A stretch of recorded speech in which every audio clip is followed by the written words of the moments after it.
The first prediction for today is for the game between the Portland Trail Blazers and the Orlando Magic.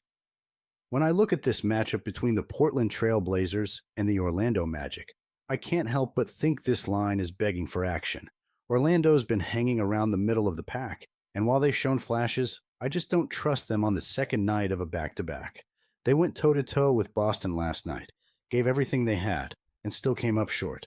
That kind of grind leaves its mark, and now they've got to deal with a rested Blazers squad that's been running hot.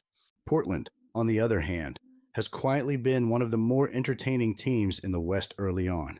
They play at a fast pace, move the ball well, and even without their headline stars, they've found a rhythm. Denny Avdija's been playing out of his mind, 25 a night with near triple-double numbers, while Jeremy Grant continues to be that steady two-way presence. They're not the most talented roster top to bottom, but they compete like hell, and that's something I can always get behind. Even in their loss to the Heat, the Blazers were right there, scoring 131 points on the road against one of the league's stingiest defenses. Before that, they handed OKC their only loss of the season and came back from a 20-point hole to do it. That tells me a lot about their character.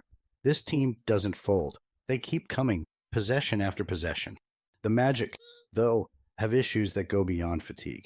Their offense just doesn't click consistently.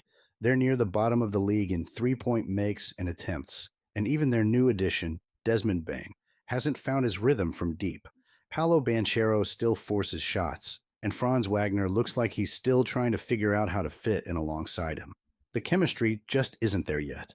When you're taking on a team like Portland, one that pushes tempo and punishes mistakes, that can get ugly fast if the shots aren't falling early. Defensively, Orlando isn't the same beast they were last year, either. They've slipped from elite territory into the middle of the pack, and that's been showing in their late-game execution. When you mix in their shaky backcourt play and the fatigue from last night, this feels like the perfect setup for Portland to hang around all night and possibly steal this one late. I know the Magic have been solid at home in bounce-back spots, but this isn't one of those spots where I can buy in. Portland's 6-3 against the spread this season. They've covered in 10 straight against Eastern Conference teams with losing records, and they've got the legs to keep pushing for 48 minutes. So, while most bettors will probably lean toward the home side, I'm not falling for it. I'm rolling with the dogs here. The Trailblazers have enough firepower, hustle, and confidence to make this one interesting till the final buzzer. My prediction, the Portland Trailblazers cover the 3-point spread. I think they keep it close all night, and I wouldn't be shocked if they walk out of the Kia Center with the win. The second prediction for today is for the game between the San Antonio Spurs and Chicago Bulls. This one's got that classic feel, a young, hungry Spurs squad rolling into Chicago to face a Bulls team that's lost its early spark. And honestly, I can already feel the shift coming. Chicago came out flying to start the season, surprising everyone with that 5-game heater. But lately, the wheels are starting to wobble. They've dropped 3 of their last 4, and those losses haven't been pretty. Their defense looks flat, their rotation's out of sync, and when they need buckets late, nobody's stepping up consistently. Vucevic has struggled to keep his rhythm. Giddey's been questionable with that ankle, and without Kobe White, their backcourt feels thin. You can see it in the way they fade late in games. They run hard early, but can't keep that same energy through the fourth quarter. The Spurs, on the other hand, are starting to look like a team that's figured out who they are. They dropped a couple of tough ones against Phoenix and the Lakers, but bounced right back with 2 convincing wins. That's the Popovich effect, calm, disciplined, and always ready to adjust. The moment De'Aaron Fox came back, the tempo changed. His control, his ability to get Wembanyama easy touches, and that smooth mid-range game. It's all clicking. And speaking of Wemby, he's been a nightmare for anyone trying to guard him. 24 a night, almost 13 boards, nearly 4 blocks, in under 30 minutes? That's insane. The kid's not just tall, he's dominant. You can feel how much space he controls. No easy layups, no second chances. When he's locked in, you can sense the fear in opposing bigs. The Spurs' second unit has been doing damage too. Stephon Castle looks mature beyond his years. Devin Vassell's perimeter defense has been sharp, and the ball movement is exactly what you'd expect from a Popovich system. Quick, unselfish, and relentless. Meanwhile, Chicago's problem is energy. They blow hot and cold, And against teams that run the floor and move the rock like San Antonio, that inconsistency becomes fatal. The Bulls have won the last 6 meetings, sure, but that was against an entirely different version of the Spurs. This one has swagger, chemistry, and confidence. I think the Bulls will come out motivated at home, maybe even trade buckets early. But as the game stretches into that grinded-out third quarter, I see San Antonio's depth, discipline, and defense starting to take over. Fox will control the tempo, Wemby will dominate the paint, and Chicago will run out of answers again. I'm riding with the Spurs here. They look more composed. They've got the size advantage, and they're finally healthy and balanced. My money's on San Antonio to win and cover the 3-point spread. I just don't see Chicago keeping up when it matters. The third prediction for today is for the game, the New Orleans Pelicans and Phoenix Suns. The Suns are starting to look like the team many expected when the season began, confident, disciplined, and finally finding their rhythm. They've strung together back-to-back wins over the Clippers, including a convincing 114-103 road victory where they controlled the tempo from the tip. Devin Booker nearly dropped a triple-double, looking every bit like the floor general this team needs, while Mark Williams was a force inside, punishing the boards and finishing efficiently.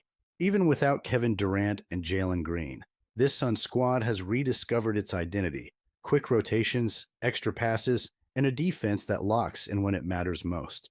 Meanwhile, the Pelicans are walking into this matchup with a laundry list of injuries and not much optimism. Zion Williamson and DeJounte Murray are both sidelined again, and Jordan Poole hasn't been able to suit up either. Without those three, New Orleans is missing nearly all of its offensive backbone.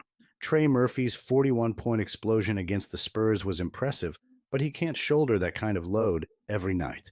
Rookie Jeremiah Fears shows flashes. Herb Jones brings hustle, but the Pelicans' offense just lacks balance. Too many empty trips, too many turnovers, and not enough production in the paint. The contrast between these two teams couldn't be clearer. Phoenix looks steady. They move the ball, space the floor, and have been dominant at home, winning 4 of 5 in front of their fans and covering comfortably in those games. When Booker starts cooking and Grayson Allen or Dillon Brooks catch fire from deep, this team can bury you in a hurry. Their spacing and defensive communication are clicking, and that's dangerous for a team like New Orleans that's already struggling to find rhythm. The Pelicans, on the other hand, are trying to stop the bleeding. They've dropped 7 of their last 9, and while they've covered the number a few times, it's often been cosmetic, late runs that make the score look better than the game felt. Their ball movement has stalled, their transition defense leaks points, and without a true go-to-scorer, they simply don't have the firepower to trade punches with Phoenix. I've watched enough of these Suns games to know when they're locked in, and right now, they look dialed. They've been cashing tickets at home, they defend with energy, and their shooters are finally finding rhythm. The Pelicans? They look gassed, mentally and physically, and they're facing one of the worst scheduling stretches imaginable. So yeah, I'm taking the Suns here. My money's on Phoenix to win this game and cover that 8-point spread without too much drama. The Pelicans will fight early, but once the Suns find their rhythm, it's curtains. My prediction, the Phoenix Suns to win and cover the 8-point spread. The fourth prediction for today is for the game between the Atlanta Hawks and the Los Angeles Clippers.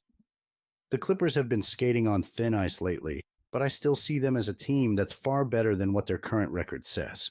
They've dropped several winnable games simply because they start slow and dig themselves into holes early.